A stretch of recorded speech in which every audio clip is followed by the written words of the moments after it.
Foi uma semana tensa em Brasília, especialmente.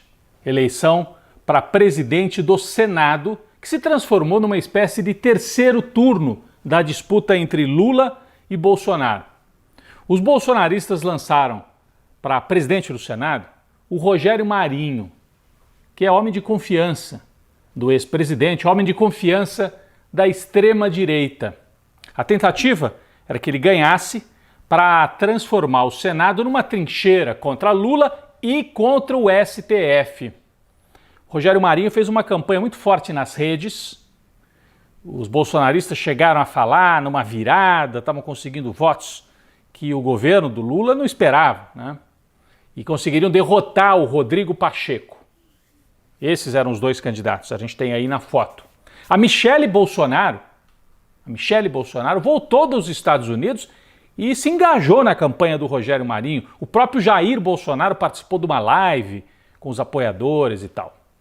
Bom, o governo Lula, que acreditava numa vitória até tranquila, ficou preocupado, colocou os ministros em campo e trabalhou para garantir a vitória de Rodrigo Pacheco, que é do PSD do Kassab.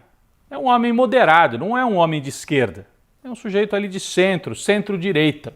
Bom, depois dessa intensa batalha, e quem olhava as redes tinha a impressão que o Rogério Marinho estava na frente, mas na hora que os votos foram contados, aliás, votos de papel, né? Na hora que os votos foram contados, 49 para o Rodrigo Pacheco, 32 para o Rogério Marinho, vitória de Lula, vitória do setor democrático. É importante destacar que o Senado tem um papel fundamental, porque por ali passam as indicações para o Supremo Tribunal Federal, os pedidos eventuais de impeachment, de afastamento de um ministro do Supremo. Os bolsonaristas ficam a todo momento falando impeachment do Alexandre Moraes, impeachment do Barroso. Então, se eles ganhassem o Senado, eles iriam para cima do STF, com certeza. Importante essa vitória do Pacheco para pacificar, normalizar a relação entre os três poderes e encerrar essa fase de ódio, de confrontação que foi aberta pelo Bolsonaro. Rodrigo Pacheco, presidente do Senado.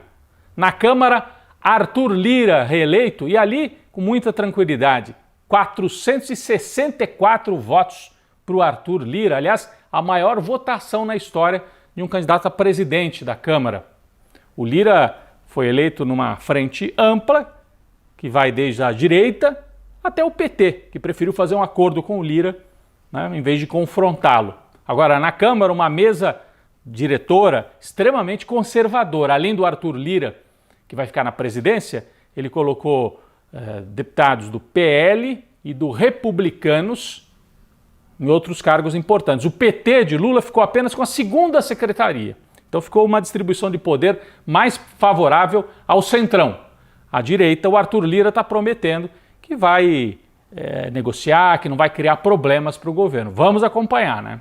Importante para o país essa normalização institucional. Na Câmara dos Deputados, Arthur Lira já fala em tratar agora, em priorizar a reforma tributária, que vai ser apresentada pela equipe do ministro da Fazenda, Fernando Haddad. Então, uma nova forma de cobrança de tributos no país. Isso vai passar pela Câmara. E o Lira fala também que é preciso discutir novas regras fiscais. Lembram do famoso teto de gastos, que criou ali uma barreira para qualquer investimento social? Esse teto de gastos precisa ser trocado por uma outra regra que garanta estabilidade nas contas e tudo, mas que não seja uma amarra, um impedimento para que o governo possa investir em programas sociais e no que o país precisa. Então tudo isso entra na pauta agora. Chega de confronto, de bagunça, né, dessa coisa bolsonarista, e o país tem que voltar à normalidade, debater os temas que interessam para a economia se estabilizar e a gente poder caminhar para frente. Isso é o que se deseja. Mas o fantasma do bolsonarismo ainda ronda o país. No dia seguinte da vitória do Pacheco e do Lira, quando tudo parecia se normalizar, surge uma bomba. E quem é que trouxe essa bomba? Um senador bolsonarista, meio suspeito, né? O Duval, Marcos Duval, senador pelo Espírito Santo, deu uma entrevista. Primeiro fez uma postagem nas redes, dizendo que ia soltar a bomba. e depois deu uma entrevista para a revista Veja, temos aqui, em que ele diz que participou de uma reunião secreta no Palácio da Alvorada com o deputado Daniel Silveira, aquele que quebrou placa da Marielle, que já foi preso, que usou tornozeleira eletrônica, o grandão bolsonarista. Participou, o Duval, né? Contou essa história. Participou da reunião com o Silveira e com o próprio Jair Bolsonaro, no dia 9 de janeiro, uma reunião secreta dentro do palácio. Inclusive, eles foram levados, segundo Marcos Duval, por um carro da segurança do Bolsonaro, para que entrassem incógnitos, ninguém soubesse que eles estavam entrando no palácio.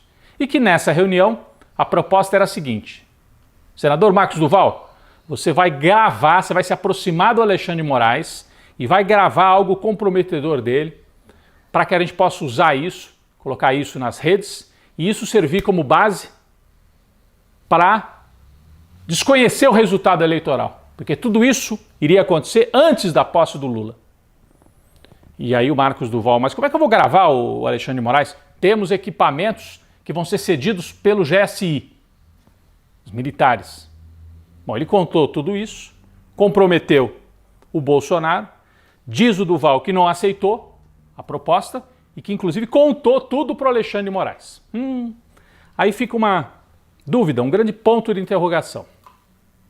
Será que esta operação lançada pelo Marcos Duval tinha o objetivo de denunciar o golpe ou comprometer o Alexandre de Moraes? Porque se isso tudo aconteceu em dezembro, em 9 de dezembro, por que só agora ele trouxe?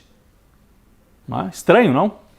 Muita gente achando que ele trouxe tudo isso e contou que, inclusive, conversou com o Alexandre de Moraes para que o Alexandre de Moraes ficasse impedido, como se diz, né, no sistema jurídico.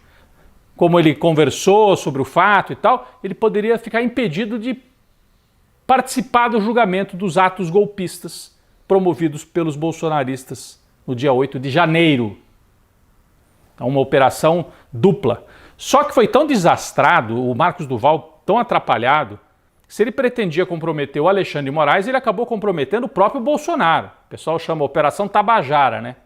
Porque ele coloca o Bolsonaro dentro de um cenário golpista. Era o que faltava. Já tem aquela minuta que propunha um golpe de Estado, que foi encontrada na casa de um ex-ministro do Bolsonaro, agora tem um senador dizendo que foi para uma reunião dentro do palácio com o presidente. Depois o Duval mudou um pouco a versão. Ele diz, não, eu estava lá, mas quem falava era o Silveira, o Daniel Silveira, o Bolsonaro só ouvia, o Bolsonaro não participou, não propôs nada, mas só de ter ouvido a proposta golpista, no mínimo, prevaricou e participou. Então, coloca o Bolsonaro numa situação bastante delicada também, ele já estava, né, mas complica ainda mais. Nos bastidores, ministros do Supremo Tribunal Federal já falam abertamente que se isso tudo for comprovado, o Bolsonaro vai ter que ser preso, vai ter pedido de prisão para ele está nos Estados Unidos. Aí os Estados Unidos, em vez de dar visto para ele permanecer lá, vão ter que mandar ele para o Brasil. O Bolsonaro deu uma entrevista para um jornal italiano, dizendo, não, eu sou descendente de italiano e eu, na verdade, sou até italiano, dando a entender que gostaria de trocar os Estados Unidos pela Itália. Está se preparando para ser um fugitivo internacional? Será que é isso?